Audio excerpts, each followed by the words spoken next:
নমস্কার, শুভ সন্ধ্যা। দুটি সপ্তাহ শূন্য হাতে অতিক্রম করে আমরা শারদোৎসব বা দুর্গাপুজোর পর প্রাণারাম কোষ্ঠীপাথর ইউটিউব চ্যানেলে আবার হাজির করেছি নিজেদেরকে। আপনাদের সকলকে, যারা বিগত 9টি পর্ব জুড়ে নিরবচ্ছিন্নভাবে বা অনিয়মিতভাবে আমাদের এই সাংস্কৃতিক কার্যধারার সঙ্গে সম্পৃক্ত ছিলেন, তাদের সবাইকে জানাই শুভ বিজয়ার প্রীতি, শুভেচ্ছা ও অন্তর নিঃসৃত অভিনন্দন। সেই সঙ্গে আসন্ন আলোর উৎসব দীপাবলির প্রাক পর্বেরও অন্ধকার বা অমানিসা দূরীকরণের শুভবুদ্ধি স্বরূপ যে চৈতন্য আলোক, সেই চৈতন্য আলোক প্রাপ্তির বা অর্জনের শক্তি দিন পরমেশ্বর ঈশ্বর আমাদের সবাইকে, এই মর্মেও প্রার্থনা পেশ করছি তার কাছে। আপনারা বিগত 9টি পর্ব জুড়ে বাঙালির বহুধামুখী মনন আভিজাত্যের আন্তরিক উপস্থাপনে সদা ক্রিয়াশীল প্রকাশনা প্রতিষ্ঠান চারিত্রিকতার নিরিখে একান্তভাবে আটপৌরে বাঙালির নিজস্ব প্রতিষ্ঠান সূত্রধরের এই সাংস্কৃতিক কর্মকাণ্ডে সংযুক্ত ছিলেন। আজ 10ম পর্ব। মধ্যিখানে 9 অক্টোবর এবং 16ই অক্টোবর শারদোৎসব বা দুর্গাপুজো উপলক্ষে আমরা 2টি শনিবার পর পর কোনো রকমের সাংস্কৃতিক পরিবেশন আপনাদের সামনে করতে পারিনি বা অক্ষম হয়েছি। আবার এসেছি লক্ষ্মী পুজোর পরবর্তী সময়, যে প্রথম শনিবার অর্থাৎ 6 কার্তিক 1428, ইংরেজিতে 23 অক্টোবর 2021 শনিবার সন্ধে 7টায় প্রাণারাম কোষ্ঠীপাথর ইউটিউব চ্যানেলে সূত্রধরের পক্ষে। আজকের পরিবেশনের বিষয় যাকে নিয়ে, তিনি অবনীন্দ্রনাথের ভাষায় মহাশ্বেতা। নন্দলাল বসু, অসিত কুমার হালদার এদের শিল্পোদ্যোতনার ভারতীয়করণে যার অবদান সর্বাগ্রে স্বীকৃতিযোগ্য তার দাবি করে সেই ব্যক্তিত্ব। রামকৃষ্ণ বিবেকানন্দ ভাবান্দোলনে অভিস্নাত এক মহাজীবন, যে জীবন ওঠাপড়া দেখেছে, কাল থেকে কালান্তরে যে জীবনের উন্মেষ, বিকাশ, স্ফুরণ এক মহাকাব্যের সৃষ্টি করেছে। নিজেকে পোড়ানোর মতন যার ক্ষমতা ঈশ্বর স্বয়ং সম্পূর্ণ রূপে দিয়েছিলেন যাকে, তিনি মার্গারেট এলিজাবেথ নোবেল, আমাদের সকলের প্রিয়, আমাদের সকলের মন মনন, শিক্ষা, সংস্কৃতি, স্বাধীনতা, জাতীয়তাবোধ, শিল্পোন্নয়নের আশ্রয়স্থল ভগিনী নিবেদিতা। সেই ভগিনী নিবেদিতার শেষ প্রহর। কেন হঠাৎ এই তার এই অনতি দীর্ঘ জীবনের শেষ প্রহরকে নিয়ে আমাদের কেন উপস্থাপনগত শুচিস্নিগ্ধ অভিপ্রয়াস? কারণ যিনি মহাশ্বেতা, শ্রী শ্রী মা, জগৎ জননী মা, আমার আপনার সমস্ত শক্তির উৎস স্বরূপা যিনি শ্রী শ্রী মা শারদামণি দেবী।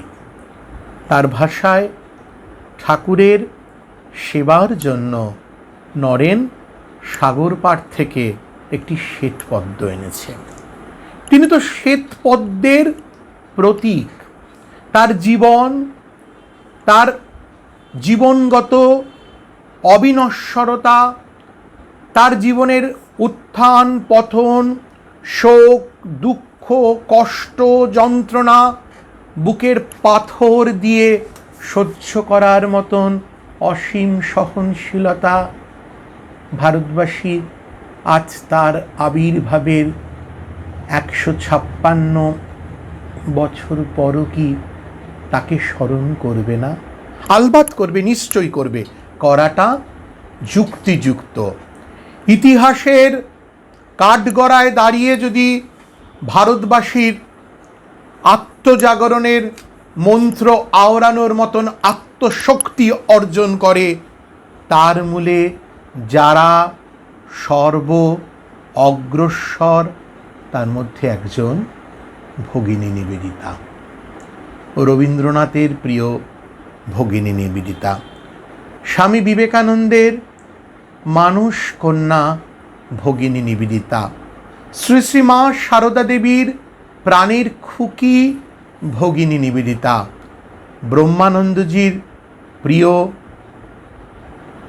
ব্যক্তি ভগিনী নিবেদিতা, শারদানন্দজির প্রিয় চরিত্র ভগিনী নিবেদিতা, স্বামী সদানন্দের কর্মশক্তির অন্তরঙ্গ দোসর ভগিনী নিবেদিতা, অবনীন্দ্রনাথ, নন্দলাল বসু, অসিত কুমার হালদার থেকে শুরু করে অরবিন্দ ঘোষ, বিনয় কুমার সরকার থেকে শুরু করে ভারতের প্রাতঃস্মরণীয় ঐতিহাসিক প্রতিটি চরিত্রের অকপট সুচারু ভাষ্যে যার অবিনশ্বরতা বারংবার পরিস্ফুট হয়েছে, তিনি ভগিনী নিবেদিতা।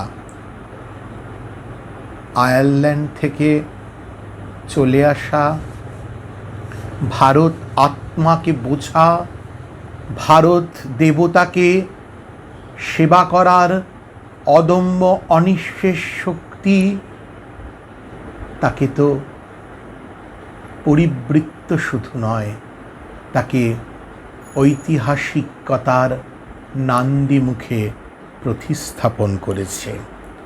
আর স্বামী বিবেকানন্দের প্রয়াণের পর একটু একটু করে ভেতরে ভেতরে ভেঙে চুরমার হয়ে যাওয়া নিবেদিতা যখন পরাভূত ভারতবর্ষের অগণিত নরনারীর অখণ্ড কান্নার রোল যে নিবেদিতার কানে এসে পৌঁছচ্ছে, অবগুণ্ঠিতা নারীর অশিক্ষা এবং অসংস্কারজনিত চিন্তাবদ্ধতা তাকে শিক্ষিত করছে না, জগৎ দেখার আলো তার মনের ভেতর, তার চোখের ভেতর প্রবেশ করছে না, এই নিবেদিতা।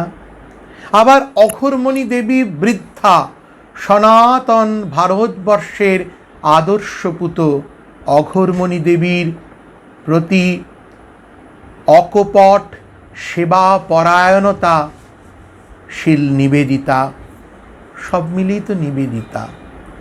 বিশ্বাস করুন, রামানন্দ চট্টোপাধ্যায়ের মডার্ন রিভিউ পত্রিকায় তার ভারতীয় শিল্প আন্দোলনের বিভিন্ন ধারামুখ নিয়ে যে লেখাগুলো, সেগুলো যেন প্রাণ স্পর্শ করে, শিল্প নন্দন তত্ত্বের নতুন অভিনিবেশ সৃষ্টি করে।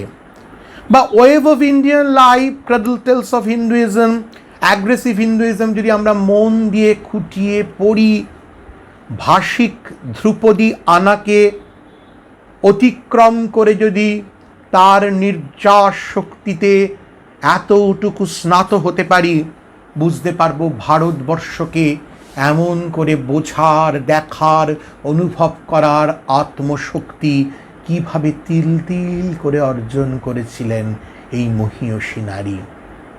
তার জীবনের শেষ প্রহর, ছুটির ঘণ্টা বাজছে। দাঁড়িয়ে আছো তুমি আমার গানের ওপারে। হয়তো মৃত্যু, মরণ তাকে ডাকছেন। তার প্রভু, তার প্রিয়, তার সর্বশক্তি স্বরূপ স্বামী বিবেকানন্দের প্রদর্শিত পথ তাকে অনেকটা বাস্তবায়িত করা, যথানুগতার সঙ্গে বাস্তবায়িত করা।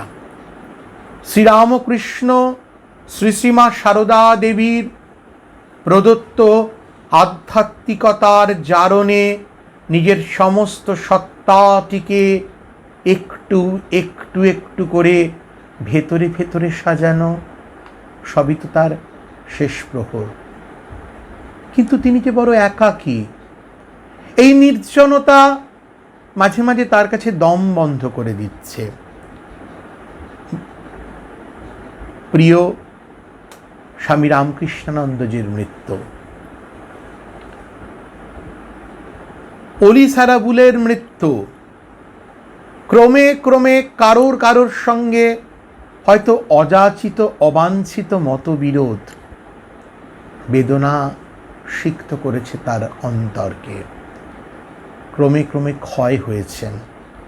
সেই ক্ষয় রিডিউস হওয়ার মতন নয়। আজকের তথাকথিত অ্যাপিয়ারেন্সগত বা প্রতীয়মানগত যে ক্ষয়, সেই ক্ষয় নয়। সেই ক্ষয় অন্তর ক্ষয়। একটু একটু একটু করে চুইয়ে চুইয়ে পড়া রক্ত যেন নিবেদিতার চতুর্পাশে একটা আলপনা তৈরি করতে পেরেছে।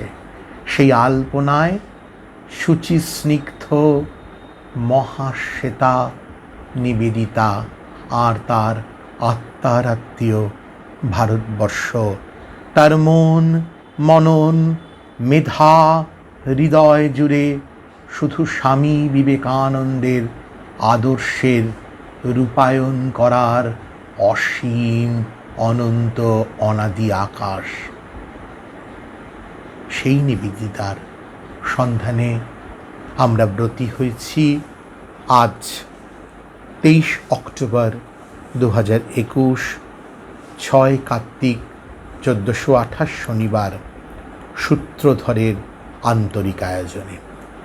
আর এই শেষ প্রহরের চিত্রপট যিনি আজ রচনা করবেন, তিনি নিবেদিতা গবেষণায় অগ্রণী ভূমিকা গ্রহণ করেছেন, বাংলা ভাষায়, অবশ্যই ইংরেজি ভাষায়।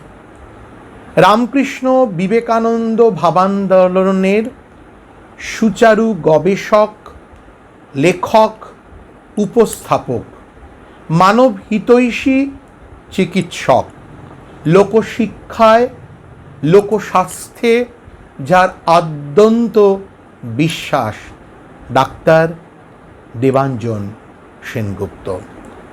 নিবেদিতার নিবেদন করার শক্তি, সম্পূর্ণরূপে নিজেকে নিবেদন করার শক্তি সম্পর্কে তার অভিনিবেশ, তার অভিক্রিয়া এবং সেটিকে ভাষা, লয়, ছন্দে উপস্থাপন করা মনে হতে পারে আমাদের সকলের, বা শোনার পর আপনাদেরও মনে হবে মহার্ঘ প্রাপ্তি। ডাক্তার দেবাঞ্জন সেনগুপ্ত ভগিনী নিবেদিতা বা সিস্টার নিবেদিতা নিয়ে তার বহু লেখা, বহুমাত্রিক, বহু কৌণিক লেখা ইতপূর্বে আমাদেরকে ঋদ্ধ করেছে, আমাদের মন এবং চেতনার আরাম ক্রিয়া প্রদান করেছে সেই দেবাঞ্জন সেনগুপ্ত। প্রকাশনা প্রতিষ্ঠান সূত্রধরের সঙ্গে তার নিরবচ্ছিন্ন সংযোগ। সূত্রধরের অভিভাবক সূত্রধরকে মানুষের কাছে পৌঁছে দেওয়ার ক্ষেত্রে তার সপ্রাণ চেষ্টা রীতিমতন স্বীকৃতিযোগ্য, সেই দেবাঞ্জন সেনগুপ্ত। তার একটি অসাধারণ বই আমরা প্রকাশ করেছি, বহু বই, ভারতবর্ষে নিবেদিতা। অপূর্ব ভগিনীর নিবেদিতার 150 বছর বা জন্মসার্ধ শতবর্ষ উপলক্ষে এটি অপূর্ব আন্তরিক দলিল ভারতবর্ষে নিবেদিতা, লেখক দেবাঞ্জন সেনগুপ্ত। ভগিনী নিয়ে তার একটি একমাত্র ইংরেজি বই, Nivedita and Rabindranath, the relationship unveiled. অপূর্ব দক্ষতায় এই দুই মহাপ্রাণের অন্তর্গত চরিত্রের মাধুর্যপট রচনা করেছেন ডাক্তার দেবাঞ্জন সেনগুপ্ত। এই বইটিতে ইংরেজি ভাষায় লেখা, সরস ইংরেজিতে লেখা, চিন্তনে বা চিন্তন বুননে ঠাসা এই অপূর্ব একটি দলিল, এটিরও প্রকাশক সূত্রধর। এছাড়া তার আরেকটি মৌলিক কাজ শ্রীরামকৃষ্ণ বাংলার মুক্তি আন্দোলন। বড় একটা আলো পায় না বিষয়টি। শ্রীরামকৃষ্ণ বাংলার মুক্তি আন্দোলন নিয়ে যদিও কৃষকায় বা স্বল্প আয়তনের এই বই, কিন্তু ভাবনার বিস্তারে রীতিমতন অভিনিবেশযোগ্য এই বইটি শ্রীরামকৃষ্ণ বাংলার মুক্তি আন্দোলন। আর সম্প্রতি আমাদের প্রকাশিত অর্থাৎ সূত্রধরের প্রকাশিত এই বইটি, যেটি সমস্ত সংবাদ মাধ্যমে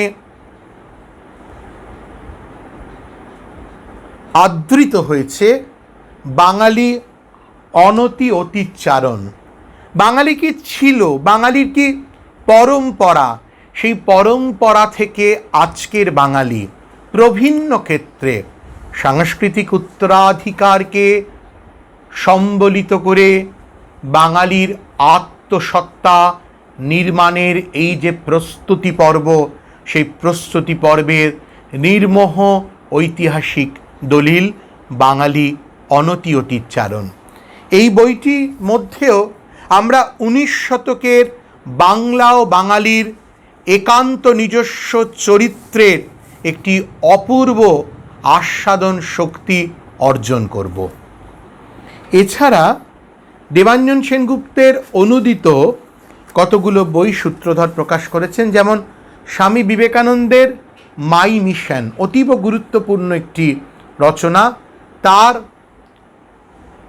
অনবদ্য ভাষান্তর স্বামী বিবেকানন্দের আমার কথা, এটি সকলকে সংগ্রহ করে পড়ার জন্য আমরা সূত্রধরের পক্ষে আন্তরিকভাবে অনুরোধ করছি।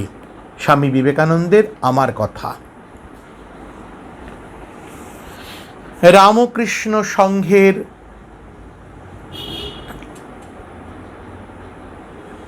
সংঘাধ্যক্ষ, রামকৃষ্ণ সংঘের 14 সংঘাধ্যক্ষ পরম পূজনীয় শ্রীমৎ স্বামী গহনানন্দজির একটি বক্তৃতা, তারই বাংলায় অনুদিত রূপ রামকৃষ্ণ ভাবান্দোলনের সর্বজনীনতা। বিশ্বাস করুন, মূল পাঠ্য বা মূল পাঠ্যগত নির্যাসকে অক্ষুণ্ণ রেখে এত বিস্তারে সপ্রাণতার সঙ্গে প্রকাশ করার মুন্সিয়ানা দেবাঞ্জন সেনগুপ্তর অধিগত। স্বামী গহনানন্দজির প্রতি আমাদের বিনত শ্রদ্ধাঞ্জলি। তারই একটি রচনার অনুদিত গ্রন্থরূপ রামকৃষ্ণ ভাবান্দোলনের সর্বজনীনতা। ভাষান্তর, টিকা ও সংযোজন ডাক্তার দেবাঞ্জন সেনগুপ্ত। শ্রীরামকৃষ্ণের অন্যতম গৃহী পার্ষদ বাগবাজারের বলরাম বসু। ঠাকুর বলতেন, বলরামের অন্ন শুদ্ধ অন্ন। বৈষ্ণব ধার্মিক পরিবার তাদের দেওয়া অন্ন গলা দিয়ে আপনা আপনি নেমে যায়। দানশীল বলরাম, নিজেকে শ্রীরামকৃষ্ণের রাতুল চরণে সমর্পণ করার শক্তিতে টইটুম্বুর বলরাম, যার বাসরত গৃহটি ভবন থেকে মন্দিরে রূপান্তরিত হয়েছে শ্রীরামকৃষ্ণ লীলা মাধুর্যে, সেই বলরাম। ভক্তপ্রবর বলরাম বসু স্বামী শুদ্ধিদানন্দ, আপনারা জানেন বর্তমানে এই পণ্ডিত ওজস্বী সাধু রামকৃষ্ণ সংঘের যে অদ্বৈত আশ্রম, তার তিনি অধ্যক্ষ, অসম্ভব ভালো সম্পাদক, রচনাকার এবং চিন্তক, মৌলিক চিন্তক। স্বামী শুদ্ধিদানন্দজির একটি ইংরেজি রচনা বলরাম বসুর ওপরে ডাক্তার দেবাঞ্জন সেনগুপ্ত কৃত অনুবাদ, ভক্তপ্রবর বলরাম বসু। এটি বলরাম বসুকে জানার একটি আন্তরিক প্রয়াস মাত্র। তো এই রকম অসংখ্য কাজ, এইগুলো তো আমরা বললাম সূত্রধরের তরফে। এছাড়া অন্য প্রকাশনারও নানা কাজ দেবাঞ্জন সেনগুপ্ত করেছেন। মেধাবী, মননশীল এবং মানুষ হিসেবে পরিপূর্ণভাবে খাঁটি মানসিকতা সম্পন্ন এই নিবেদিতা গবেষক আজকে শোনাবেন ভগিনী নিবেদিতার শেষ প্রহর। অশ্রুসিক্ত অন্তর পটে আমরা সিস্টারের জন্য, ভগিনীর জন্য একটু অনুভব করি আর সময় নিয়োজিত করি।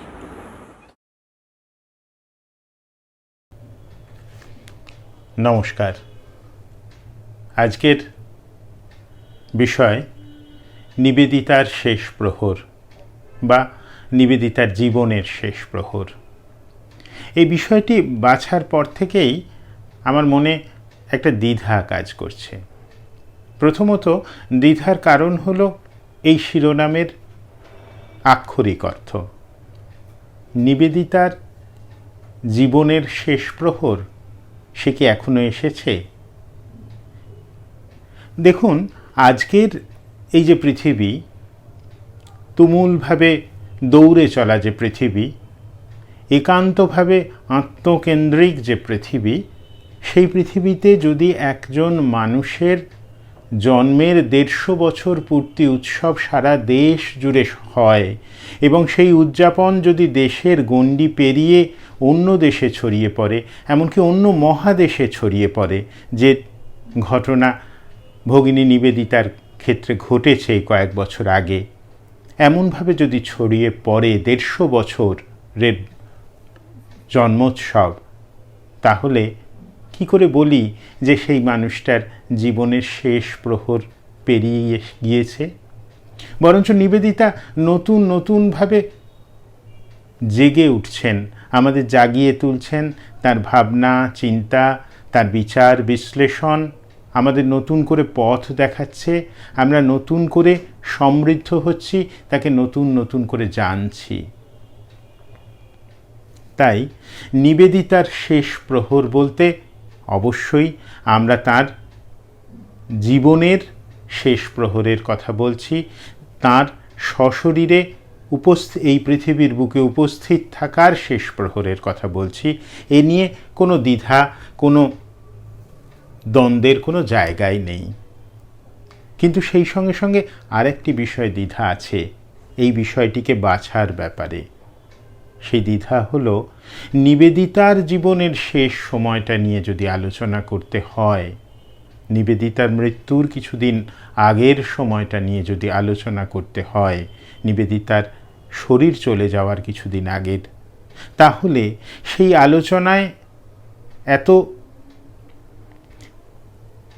এত চাপা দীর্ঘশ্বাসের কথা আসে, এত অব্যক্ত সংকটের কথা আসে, এত প্রায় অনালোচিত বিতর্কের কথা আসে, যে মনে হয় থাক না, এ বিষয়টা কেন।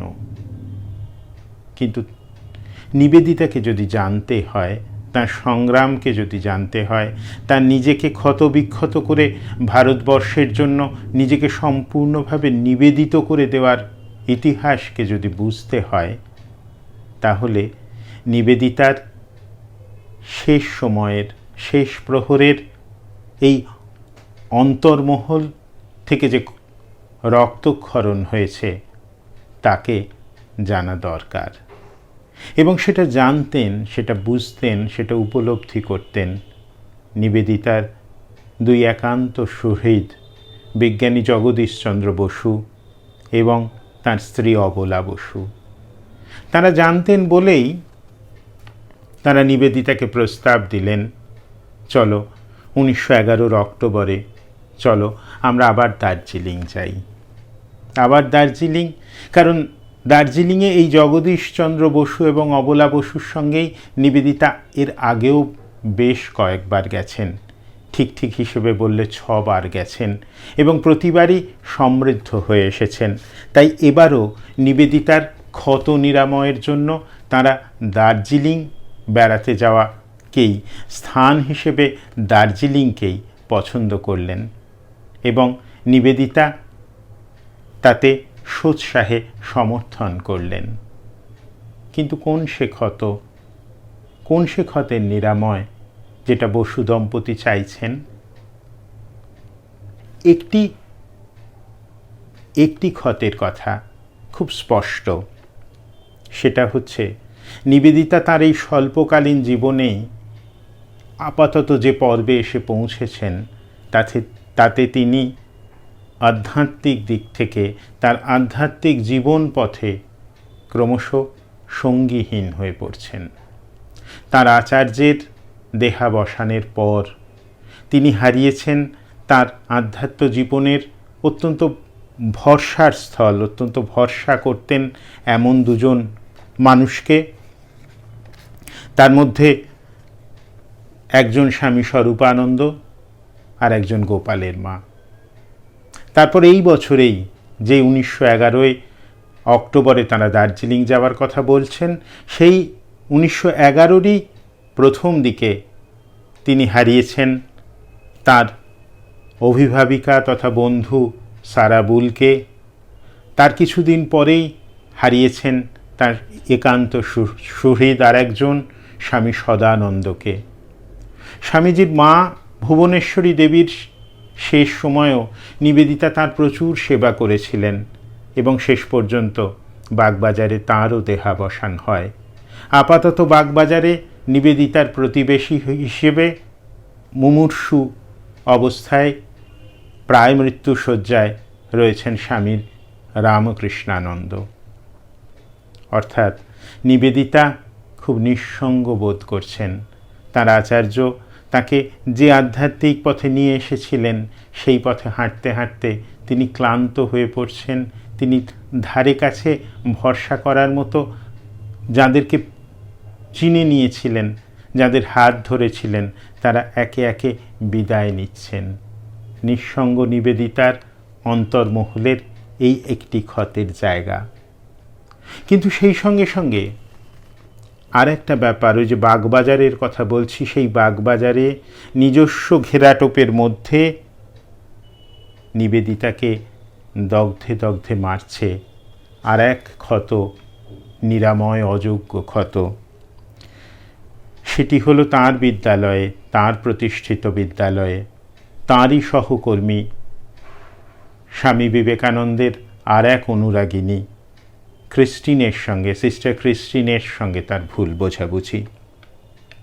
ক্রিস্টিন গ্রিনস্টাইডেল আমেরিকায় সহস্র দ্বীপোদ্যানে স্বামী বিবেকানন্দ তাকে ব্রহ্মচর্যে দীক্ষিত করেছিলেন। বিদেশিনী অনুরাগিনী তথা ভক্ত শিক্ষিতা মহিলাদের মধ্যে যেমন নিবেদিতা একজন, তেমনি আর এক অগ্রগণ্যা হলেন সিস্টার ক্রিস্টিন।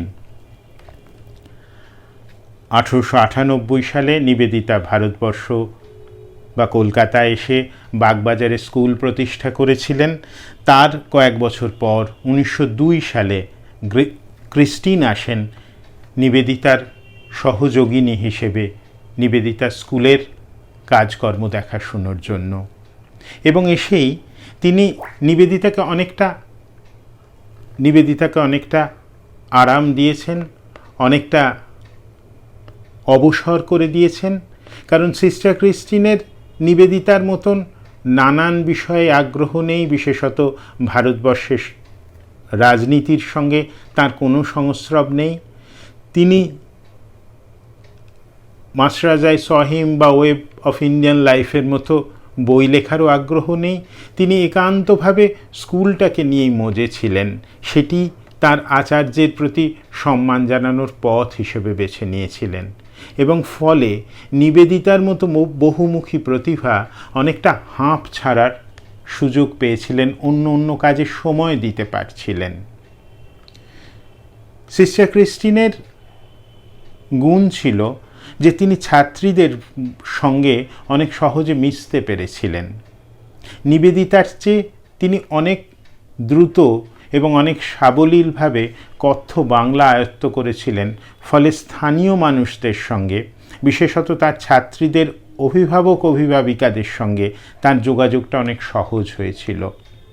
নিবেদিতা বুঝতে পারছিলেন যে এই বিদ্যালয়ের কাজকর্মের মধ্যে তিনি ক্রমশ অপ্রয়োজনীয় হয়ে পড়ছেন। যদিও কাগজে কলমে তিনি প্রধানা, কিন্তু ক্রিস্টিন অনেকটা রশি টেনে নিয়েছেন। এটা আত্মমর্যাদা সম্পন্ন নিবেদিতাকে আঘাত করছিল। মাঝখানে তিনি কিছুদিনের জন্য পাশ্চাত্য ভ্রমণে গিয়েছিলেন ভারতবর্ষের কাজেই। এবার যখন ফিরে এলেন 1909 সালের জুলাই মাসে, তখন তিনি আরও উপলব্ধি করলেন যে তার যে এই সংশয়টা ছিল, এই সংশয়টা প্রতিষ্ঠিত হয়েছে। অর্থাৎ নিবেদিতা বিদ্যালয়ের মূল কর্তৃত্ব এখন ক্রিস্টিনের হাতে। এটা ওই যে বললাম, আত্মমর্যাদা সম্পন্ন নিবেদিতা ঠিক মেনে নিতে পারছিলেন না। দুজনেই স্বামী বিবেকানন্দের একান্ত অনুরাগিনী। তার নির্দেশেই তারা এই কাজটা করতে এসেছেন, মহিলাদের শিক্ষার কাজ। সেখানে কিন্তু একটা সূক্ষ্ম ব্যক্তিত্বের টানাপোড়েন চলে এসেছিল। আর ক্রিস্টিন ভেবেছিলেন যে তিনি এই দায়িত্বগুলো নেওয়ায় নিবেদিতার পক্ষে সুবিধে হচ্ছে অন্যান্য কাজকর্ম করতে। তিনি যখন বুঝতে পারলেন যে তিনি এই দায়িত্বগুলো নেওয়ায় একটা ভুল বোঝাবুঝির সৃষ্টি হচ্ছে, তখন তিনি নিজেকে গুটিয়ে নিলেন। কিছুদিনের জন্য এমনিই তিনি জার্মানিতে তার জন্ম বলে তিনি জন্মসূত্রে জার্মান, তাই তার আমেরিকান সিটিজেনশিপ রিনিউয়ের জন্য মাঝে মাঝে আমেরিকা যাওয়া দরকার। সেই ছুতোয় তিনি আমেরিকা গেলেন এবং ফিরেন। এই মায়াবতীতে চলে যাওয়ার পর নিবেদিতার হুঁশ ফিরেছিল এবং তিনি স্কুলে ছুটি ঘোষণা করে মায়াবতীতে গেলেন ক্রিস্টিনকে বোঝাতে, এবং ব্যর্থ হলেন। ক্রিস্টিন তাকে জানালেন তিনি কোনোভাবেই আর নিবেদিতার বাগবাজার স্কুলে সঙ্গে সংস্রব রাখতে আগ্রহী নন।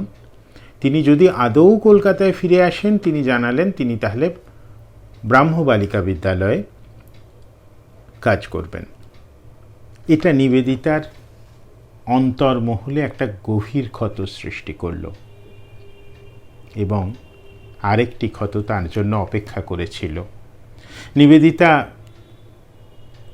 সেটা 1910 সালে অক্টোবর মাস নাগাদই তিনি দার্জিলিং গিয়েছিলেন। এবারের দার্জিলিং যাওয়ার ঠিক আগে, এবং ওই বসু দম্পতির সঙ্গেই, জগদীশচন্দ্র বসু এবং অবলা বসুর সঙ্গে। সেখানে গিয়ে তিনি টেলিগ্রাম পেলেন যে সারা বুল, নিবেদিতার আরেকজন মেন্টর বলা যেতে পারে, স্বামী বিবেকানন্দ যাকে বলতেন ধীরা মাতা, মায়ের সম্মান দিতেন, সেই সারা বুল খুব অসুস্থ।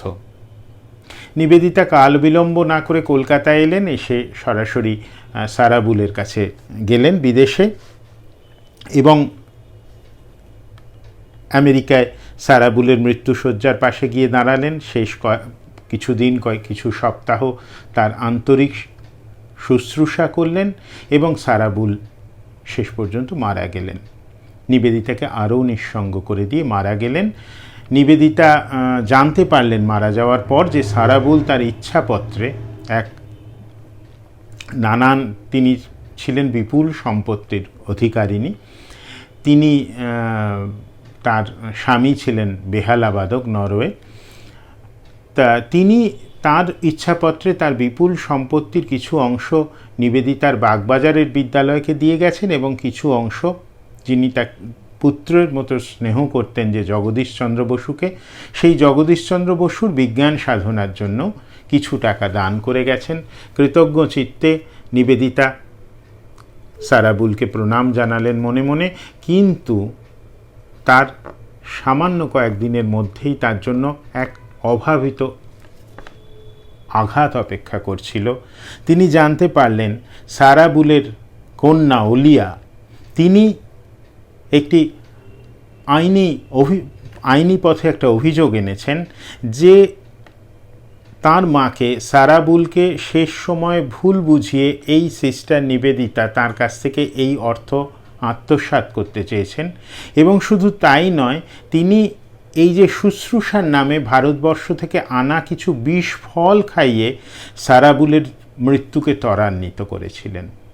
নিবেদিতা জানতেন যে ওলিয়া মনোরোগী, তার চিকিৎসা চলত, কিন্তু তবুও তার জীবনে তিনি অনেক প্রতিকূলতার বিরুদ্ধে সাঁতার কেটেছেন, কিন্তু এই ধরনের ব্যক্তিগত চরিত্র হননের অভিযোগ তার বিরুদ্ধে কখনো ওঠেনি। কারুর তার প্রতি এরকম আঙুল তোলবার সুযোগই আসেনি। নিবেদিতা সম্পূর্ণ ভেঙে পড়লেন। তার ফরাসি জীবনীকার লিজল রেমো জানিয়েছেন যে নিবেদিতার বন্ধুরা পরে জীবনীকারকে জানিয়েছিলেন যে ওই কয়েক সপ্তাহের মধ্যে নিবেদিতাকে দেখে মনে হতো যেন তার বয়স 10 বছর বেড়ে গেল। নিবেদিতা রক্তাক্ত মনে ভারতবর্ষে ফিরে এলেন। ফিরে আসার কিছুদিনের পরেই, প্রায় মাস 4 পরে, সারাবুলের ভাই নিবেদিতাকে চিঠি লিখে 2টি সংবাদ পাঠালেন, 2টি গুরুত্বপূর্ণ। এক, সেই যে আইনি পদক্ষেপ নিয়েছিলেন ওলিয়া, সেই আইনি মামলায় ওলিয়ার হার হয়েছে, আদালত সেই অভিযোগকে নস্যাৎ করে দিয়েছে। এবং 2, ওলিয়া আত্মহত্যা করেছেন। কিন্তু ততক্ষণে নিবেদিতার ওই যে অন্তর্মহলের ক্ষতের কথা বলছিলাম, সেটা গভীরভাবে তাকে রক্তাক্ত করেছে, মানসিকভাবে দুর্বল করে দিয়েছে। এই ঘটনার কথা, এই সারাবুল সংক্রান্ত ঘটনার কথা, সিস্টার ক্রিস্টিন সংক্রান্ত ঘটনার কথা নিবেদিতার একান্ত ঘনিষ্ঠ যে কয়েকজন মাত্র শহীদ জানতেন, তাদের মধ্যে জগদীশচন্দ্র বসু এবং অবলা বসু একজন। সেই জন্যেই তারা দার্জিলিংয়ে নিয়ে গিয়ে নিবেদিতাকে আবার পুনঃপ্রাণিত করতে চাইছিলেন। এবং নিবেদিতা সোৎসাহে তাতে রাজি হলেন, কারণ দার্জিলিং তাকে বারবার নানান কিছু দিয়ে সমৃদ্ধ করেছে, নানান অভিজ্ঞতায় বারবার তাকে নতুন নতুন জীবনের নতুন নতুন রং ফিরিয়ে দিয়েছে। প্রথমবার নিবেদিতা যখন দার্জিলিং গিয়েছিলেন 1903 সালের গ্রীষ্ম অবকাশে, সঙ্গে ছিলেন ক্রিস্টিন। কয়েকদিনের মধ্যে জগদীশচন্দ্র বসু এবং অবলা বসু যোগ দিয়েছিলেন। আদতে নিবেদিতা যে কবার দার্জিলিংয়ে গেছেন, মোট 7 বার, এবারের যাওয়ার যে কথাটায় আমরা আসবো তার আগে অবধি 6 বার। এই 6 বার এবং এই 7বার প্রত্যেকবারই তাঁর সঙ্গী ছিলেন বসু দম্পতি। তা প্রথমবার যখন এসেছিলেন তখন গোখলে হাওয়া বদল করতে তখন দার্জিলিংয়ে এসেছিলেন। তিনিই তখন নিবেদিতার সঙ্গে পূর্ব পরিচিত, তিনিই তখন নিবেদিতাকে উদ্বুদ্ধ করেছিলেন যে আপনি জাতীয় কংগ্রেসের মূল স্রোতে আসুন। এবং সেই আমন্ত্রণেই নিবেদিতা পরে জাতীয় কংগ্রেসের সাধারণ সভায় যোগদান করেছিলেন। সেই সময় দার্জিলিংয়ে বসে তিনি দ্য ওয়েব অফ ইন্ডিয়ান লাইফের পাণ্ডুলিপি চূড়ান্ত রূপ দিয়েছিলেন। এরপর তিনি যখন ব্রেন ফিভারে অর্থাৎ সেরিব্রাল ম্যালেরিয়ায় আক্রান্ত হন, তখন হাওয়া বদলের জন্য দার্জিলিংয়ে গেছেন এবং আবার চাঙ্গা হয়ে ফিরে এসেছেন কলকাতায়। টাইফয়েডে আক্রান্ত গেছেন। তিনি the master as I saw হিমের যে পাণ্ডুলিপি চূড়ান্ত করেছেন দার্জিলিংয়ে বসে, এবং জগদীশচন্দ্র বসুর তার বেয়ান বলে তিনি যাকে বলতেন, বৎস বলে স্নেহ করে তার বন্ধুকে ডাকতেন, সেই জগদীশচন্দ্র বসুর প্রচুর গবেষণাপত্রের ভাষাগত যে সম্পাদনা সেটিও দার্জিলিংয়ে বসে নিবেদিতা করেছেন। আর এবারে দার্জিলিংয়ে যাওয়ার আরও আগ্রহের কারণ হচ্ছে জগদীশচন্দ্র বসু ঠিক করেছেন যে তাঁরা ঘোড়ায় চড়ে দার্জিলিং থেকে যাবেন সিকিমে। তখন সিকিম যাওয়াটা এত সহজ ছিল না। যাবেন সান্দাকফুতে, সেখানে ঘোড়ায় চড়ে যাবেন এবং সেখানে বরফ ঢাকা একটা গিরিপথ দিয়ে তাদের যেতে হবে সান্দাকফু মন্দিরে। যত সে গল্প শুনেছেন, যত সে পরিকল্পনার কথা শুনেছেন, নিবেদিতা ততই আরও উৎফুল্ল হয়ে উঠেছেন। বলেছেন, হ্যাঁ, ওখানে আরও একটা মঠ আছে শুনেছি, সেখানেও যেতে হবে।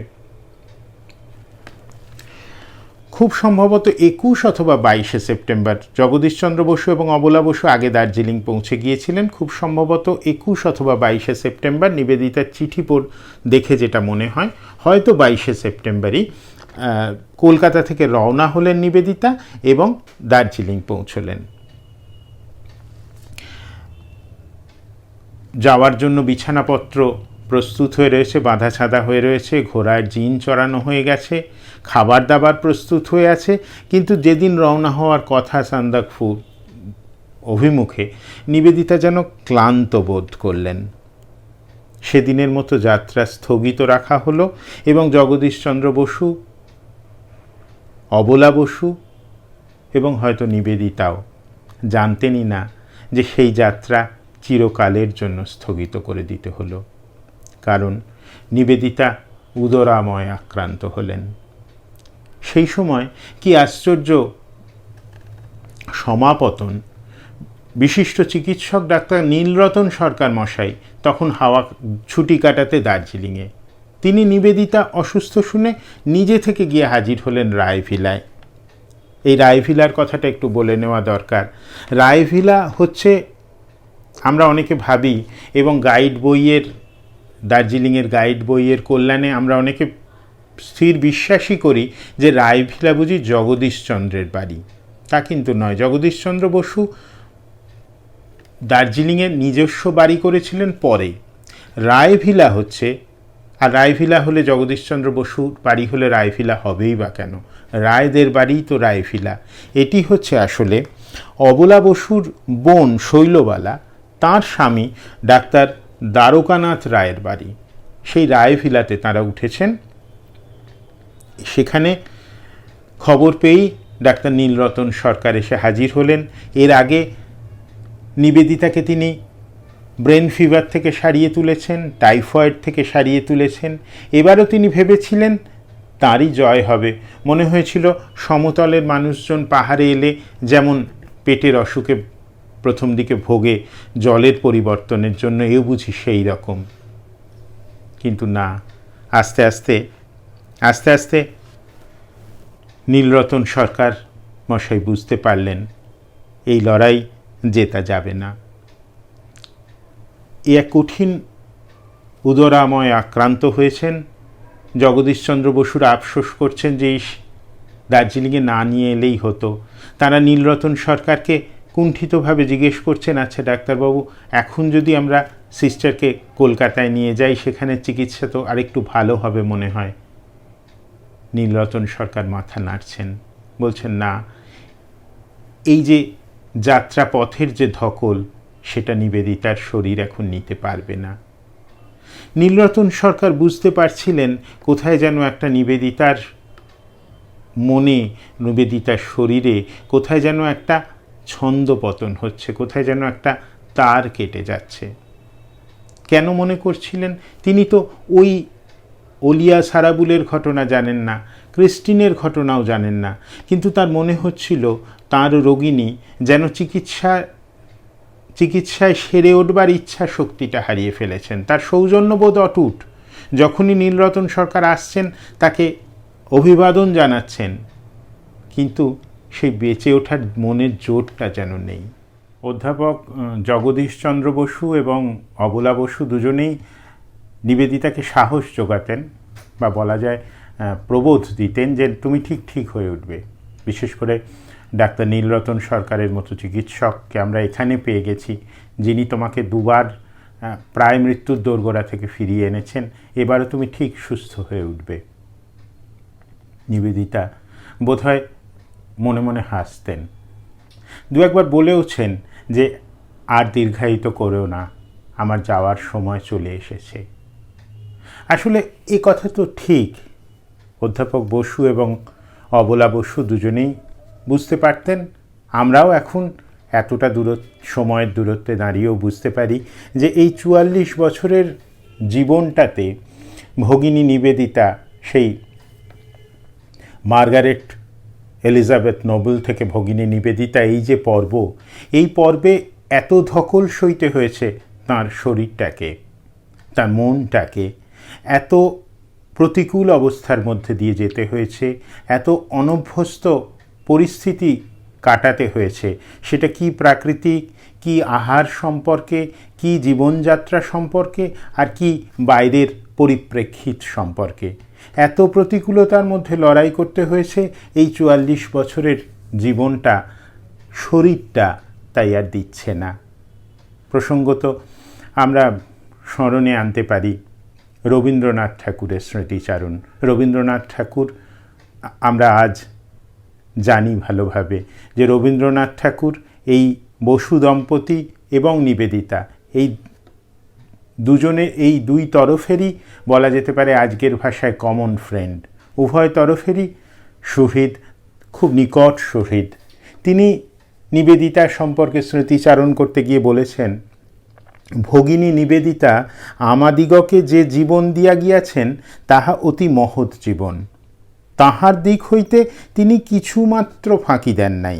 প্রতিদিন প্রতি মুহূর্তেই আপনার যাহা সকলের শ্রেষ্ঠ, আপনার মহত্তম, তাহাই তিনি দান করিয়াছেন। সেজন্য মানুষ যত প্রকার কৃচ্ছ সাধন করিতে পারে সমস্তই তিনি স্বীকার করিয়াছেন। রবীন্দ্রনাথ লিখছেন, নিজের ক্ষুধা তৃষ্ণা, লাভ লোকসান, খ্যাতি প্রতিপত্তি কিছু না, ভয় না, সংকোচ না, আরাম না, বিশ্রাম না। সত্যি ৪৪ বছরের এই জীবনটা যদি তার কাজের ব্যাপ্তিতে বিচার করতে হয় তাহলে বলতে হবে ৪৪ বছরের এই বৃহৎ জীবনটা, ৪৪ বছরের এই মহৎ জীবনটা সত্যি নিজের প্রতি কখনো তাকায়ননি। নিজের নামের প্রতি, তার আচার্য প্রদত্ত নিজের নাম, সেই নিবেদিতার নামকে প্রতি মুহূর্তে প্রতি পলে তিনি সার্থক করে গেছেন। ওই যে রবীন্দ্রনাথ বলছেন, কোনো কিছুর, নিজস্ব কোনো কিছুর দিকে তিনি ভ্রুক্ষেপ করতেন না। নিজের ক্ষুধা তৃষ্ণা, লাভ লোকসান, খ্যাতি প্রতিপত্তি কিছু না, ভয় না, সংকোচ না, আরাম না, বিশ্রাম না। ফলে সেই দেহ, সেই মানব শরীর, মানবী শরীর আর কত সইবে। নিবেদিতা তাই বুঝতে পারছিলেন তার সময় ফুরিয়ে আসছে। তাই আশ্চর্য দূরদৃষ্টিতে, আশ্চর্য দায়িত্ববোধে ওই দার্জিলিংয়েই তিনি সন্ধান করে শরণাপন্ন হলেন একজন আইনজীবীর, একজন উকিলবাবুর। সেই উকিলবাবুর সাহায্য নিয়ে তিনি তার ইচ্ছাপত্র তৈরি করলেন, উইল। সেই উইলের চিফ এক্সিকিউটর করলেন, অন্যতম চিফ এক্সিকিউটর করলেন অধ্যাপক বিজ্ঞানী জগদীশচন্দ্র বসুকে। আর তার যাবতীয় যা অর্থ তা রেখে গেলেন বেলুর মঠের, অর্থাৎ রামকৃষ্ণ মিশন বেলুর মঠের ট্রাস্টির হাতে, ট্রাস্টির সদস্যদের হাতে। যাবতীয় অর্থ মানে কি? নিজে তো অর্থ উপার্জনের জন্য জীবনের একটু সময়ও ব্যয় করেননি, তাহলে তার অর্থ বলতে কি? এক, আমরা ওই যে জেনেছি শ্রীমতী সারা বুলের ইচ্ছাপত্র অনুসারে প্রাপ্তব্য অর্থ। দ্বিতীয়ত, তিনি যে বইগুলি লিখে গেছেন, the web of Indian life এবং the master as I saw him বিশেষভাবে সেই সময়েই আন্তর্জাতিক অর্থে ইউরোপ এবং ভারতের ইংরেজি ভাষাভাষী মানুষদের কাছে বিপুলভাবে সমাদৃত। সেই বইগুলির কপিরাইট সূত্রে বিক্রয়লব্ধ আয়, আর বেঙ্গল ব্যাংকে তার জমা ছিল সামান্য 300 পাউন্ড অর্থ। এই সমস্ত অর্থ চিফ এক্সিকিউটিভ অধ্যাপক বসু, অর্থের তত্ত্বাবধানে রইলেন বেলুর মঠ রামকৃষ্ণ মিশনের ট্রাস্টিরা। আর এই সমস্ত অর্থ কিভাবে ব্যয় হবে তিনি তার ইচ্ছাপত্রে দ্ব্যর্থহীন ভাষায় জানিয়ে গেলেন যে এই অর্থ ব্যয় করা হবে ভারতবর্ষের নারীদের শিক্ষার জন্য, যে শিক্ষা হবে জাতীয় শিক্ষা প্রচলনের জন্য, অর্থাৎ ভারতীয় নারীদের ভারতীয় মতে শিক্ষা প্রদান করা হবে। আর তখনকার ব্রিটিশ শাসকদের প্রতি তার যে তীব্র অসন্তোষ, সেই অসন্তোষ এই ইচ্ছাপত্রেও পরোক্ষে উল্লেখিত রইল। তিনি বললেন যে সরকার মানে তখন সরকার মানে তো ব্রিটিশ সরকার, তিনি বললেন এই সরকার স্কুলের কাজকর্মে কোনোভাবে হস্তক্ষেপ করবে না এবং এই বিদ্যালয়ও কোনোভাবে সরকারের কোনো রকম অনুদান গ্রহণ করবে না। এই হলো ভগিনী নিবেদিতার ইচ্ছাপত্র।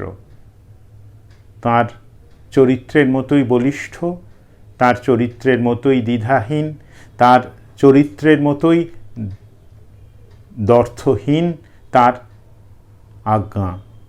এবং এই ইচ্ছাপত্র তৈরি হয়ে যাওয়ার পর নিবেদিতা মনে করলেন তার ব্রত বুঝি জীবিত অবস্থায় তার যা ব্রত তিনি গ্রহণ করেছিলেন তার বুঝি সমাপন হলো, তার কাজ বুঝি ফুরলো। তিনি ওই যে বলছিলাম বসু দম্পতিকে বলতেন যে আমার এই অবস্থাকে আর দীর্ঘায়িত করো না, আমার যাওয়ার সময় এসেছে।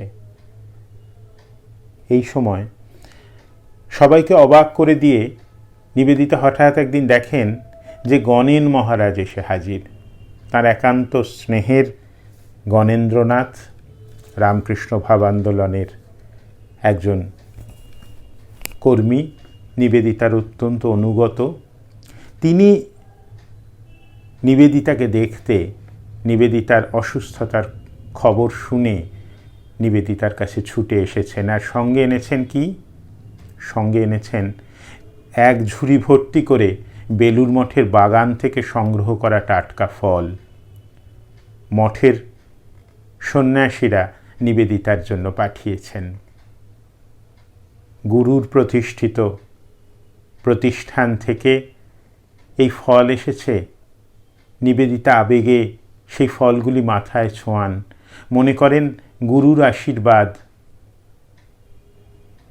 তাঁর প্রসাদ বুঝে এসে হাজির হলো।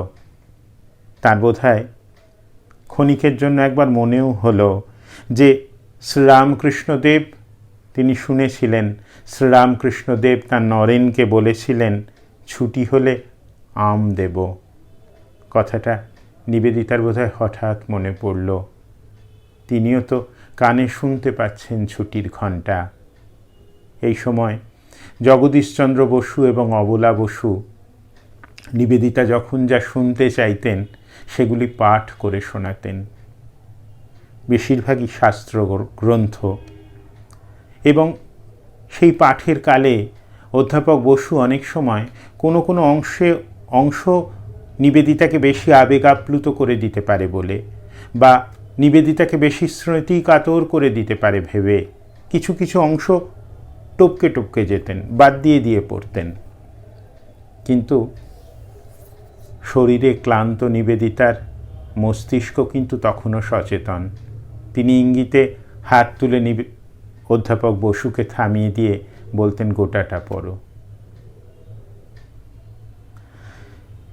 দার্জিলিং রওনা হওয়ার অল্প কয়েকদিন আগে নিবেদিতা পড়ছিলেন এক বৌদ্ধ পুঁথি, এবং সেই বৌদ্ধ পুঁথি থেকে একটি প্রার্থনা বাণী পছন্দ করে তিনি ইংরেজিতে অনুবাদ করেন এবং সেটিকে কার্ডের মতো ছাপিয়ে কিছু বন্ধুদের উপহার দিয়েছিলেন। সেই যে অনুবাদ, সেই অনুবাদ অবলা বসুকে বললেন আবৃত্তি করতে, পাঠ করতে। অবলা ধীরে ধীরে পড়লেন নিবেদিতার অনুবাদ করা সেই বৌদ্ধ প্রার্থনা বাণী, যেখানে বলা হচ্ছে পূর্বে ও পশ্চিমে, উত্তরে ও দক্ষিণে যারা রয়েছে তারা সবাই যেন শত্রুহীন, বাধাহীন, শোক শূন্য থেকে আনন্দিত চিত্তে নিজ নিজ পথে স্বাধীনভাবে অগ্রসর হয়। নিবেদিতার হয়তো মনে পড়ছে তার আচার্য এরকম আনন্দের পথেই চলে যেতে চেয়েছিলেন। চিঠিতে লিখেছিলেন, আমি শুনতে পাচ্ছি তাঁর ডাক। তাঁর আচার্য, নিবেদিতার আচার্য অর্থাৎ স্বামী বিবেকানন্দ চিঠিতে লিখছেন তিনি শুনতে পাচ্ছেন তাঁর গুরুদেবের ডাক, এবং সেই ডাক শুনে চিঠিতে লিখছেন বারবার, বিবেকানন্দ যাই প্রভু যাই। নিবেদিতার মনও বোধহয় সেই কথারই প্রতিধ্বনি তুলছে। আনন্দিত চিত্তে নিজ নিজ পথে যেন অগ্রসর হতে পারি, নিবেদিতা এরকম বলছেন, আর মনে মনে বলছেন যাই প্রভু যাই। তার আচার্যের সাহায্য নিয়ে তিনি উপনিষদের সেই দিব্যবাণী, ভারতবর্ষের সেই ঐতিহ্য অনুবাদ করেছিলেন। সেই তম অসতো মা সদ্গময় তমসো মা জ্যোতির্গময়, কালী দ্য মাদার গ্রন্থে বিবেকানন্দের সাহায্য নিয়ে অনুবাদ করা সেই মন্ত্র উদ্ধৃতও করেছিলেন তিনি। আজ ক্ষীণ কণ্ঠে তার গলা প্রায় বুঁজে আসছে, ভগিনী নিবেদিতা উচ্চারণ করছেন असतो মা সদ্গময় তমসো মা জ্যোতির্গময়। তারপর কিছুক্ষণ চুপ। জগদীশচন্দ্র বসু এবং অবলা বসু উৎকর্ণ হয়ে উৎকণ্ঠা নিয়ে অপেক্ষা করছেন তাঁদের বন্ধুর মুখের দিকে তাকিয়ে।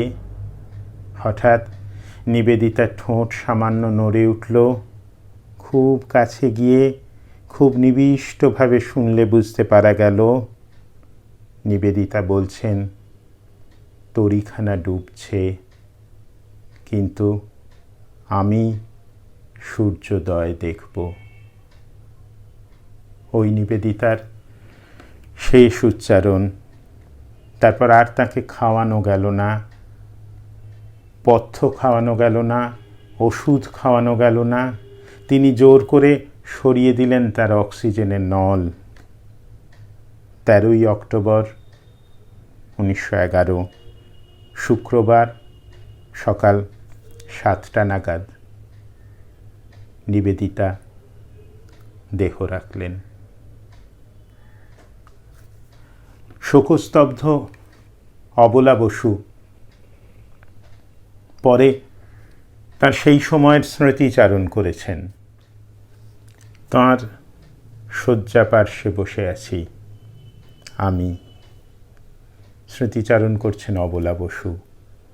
তাঁর শয্যা পার্শ্বে বসে আছি আমি। হৈমবতী উমার যে কাহিনী বলতেন তা চোখের সামনে জীবন্ত হয়ে উঠল। এই তো সেই ঋতু যখন তিনি পিতৃগৃহে আসেন। অক্টোবর মাসের কথা বলছিলাম। এই তো সেই ঋতু যখন তিনি পিতৃগৃহে আসেন। আমার সামনেও আর এক উমা, তুষার শুভ্র তুষার কন্যা, দীর্ঘ বিচ্ছেদের পরে ফিরে এসেছেন আবার তাঁর ভারতের ভবনে। এই ঋতুতে অর্থাৎ শরৎকালে উমা ফিরে আসেন পিতৃগৃহে। অবলা বসু বলছেন, তুষার শুভ্র তুষার কন্যা, সেটা গাত্রবর্ণের জন্যও বটে, চরিত্রের পবিত্রতার জন্যও বটে। তুষার শুভ্র তুষার কন্যা দীর্ঘ বিচ্ছেদের পর ফিরে এসেছেন আবার তাঁর ভারতের ভবনে, অর্থাৎ ভারতবর্ষ নিবেদিতার যেন পিতৃগৃহ, তার আচার্যের ঘর। তাই এই শরৎকালে উমার পিতৃগৃহে ফিরে আসার সঙ্গে মনে হচ্ছে অবলা বসুর নিবেদিতার ভারতবর্ষে ফিরে আসার তুলনা। তাঁর স্বজন, তাঁর স্বগৃহকে জানবার জন্য কি তাঁর এই আবির্ভাবের প্রয়োজন ছিল, নাকি আমাদের পিতার গৃহে উত্তর দক্ষিণ পূর্ব পশ্চিম বলে কোনো কথা নেই?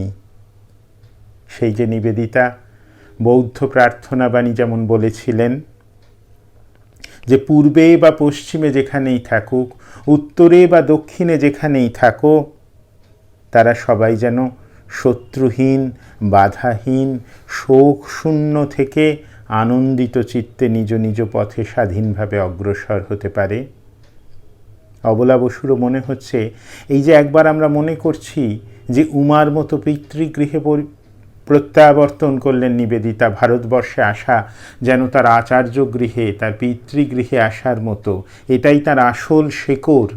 এই যে আমরা মনে করছি, তারপরেই তার মনে হচ্ছে নিবেদিতার মতো একটা বিরাট মন, নিবেদিতার মতো একটা বেড়াহীন হৃদয় তার কাছে, বা তার পিতার গৃহে, তার আচার্য, তার গৃহে উত্তর দক্ষিণ পূর্ব পশ্চিম বলে কি কোনো কথা থাকতে পারে? যাই হোক, নিবেদিতার দেহাবসানের খবর খুব দ্রুত ছড়িয়ে পড়ল গোটা দার্জিলিং শহরে। স্থানীয় মানুষ ছাড়াও তখন পুজোর ছুটিতে অনেক ভ্রমণার্থীরা এসেছেন দার্জিলিংয়ে, এবং স্বাভাবিকভাবেই তাদের মধ্যে অনেকেই বাঙালি, এবং সৌভাগ্যের কথা যে সেই বাঙালিদের মধ্যে তখন বেশ কিছু বিশিষ্ট মানুষ সেখানে উপস্থিত। তাই বেলা 2টো নাগাদ দার্জিলিং শহরের ওপর দিয়ে শ্মশান অভিমুখে যে শোভাযাত্রা চলল, তাতে চেনা অচেনা অনেক মানুষের মধ্যে রয়েছেন কিছু বিশিষ্ট বাঙালি।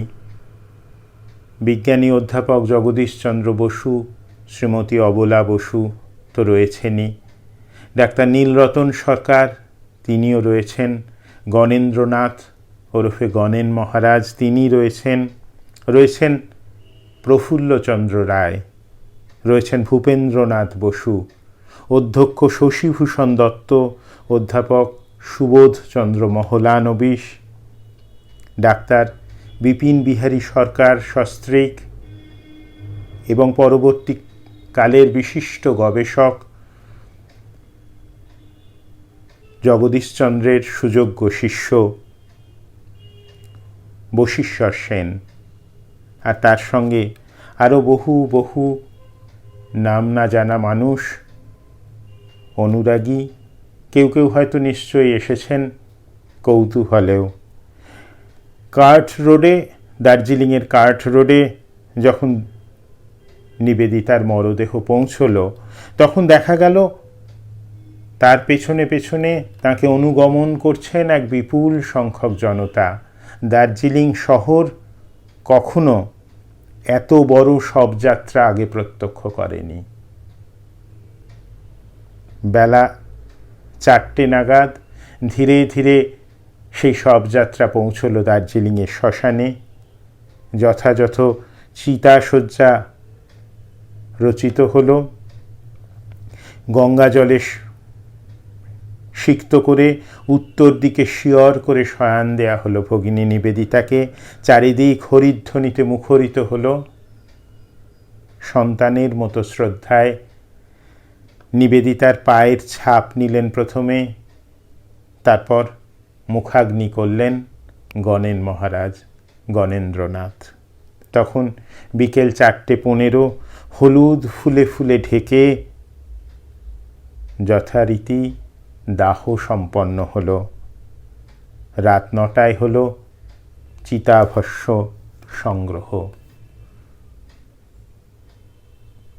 ওই যে একালের এক কবি বলেছেন, শেষ সে তো আরম্ভের আর এক নাম।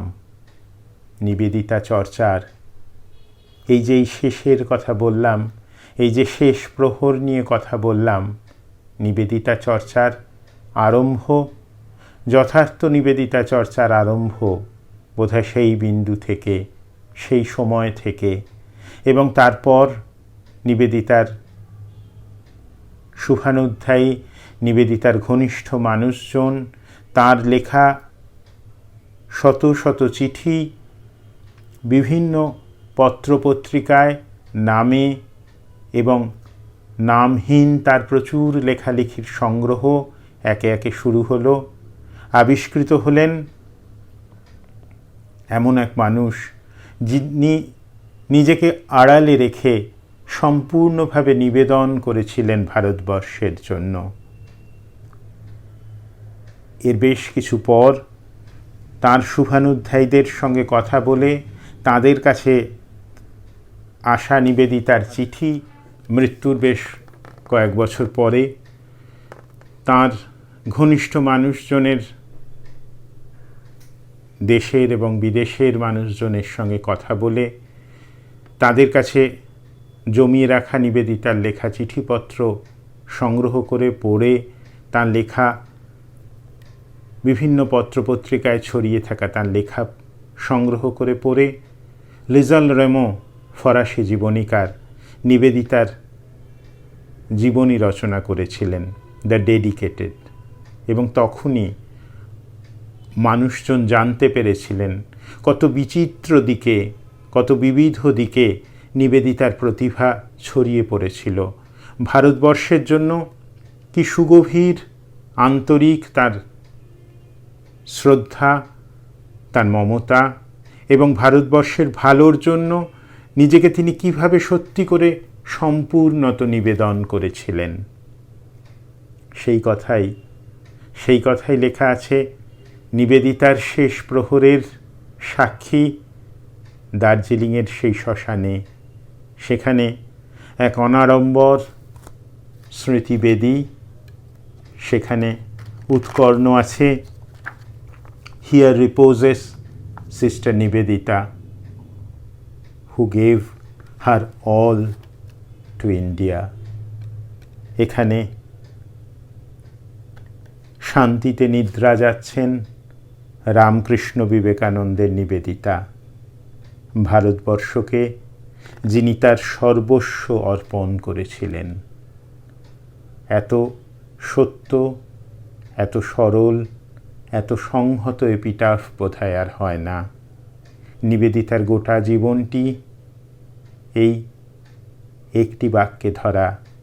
নিবেদিতার পরিচয়, নিবেদিতার যে পরিচয় দিতে ভালোবাসতেন, সেই নিবেদিতা অফ রামকৃষ্ণ বিবেকানন্দ।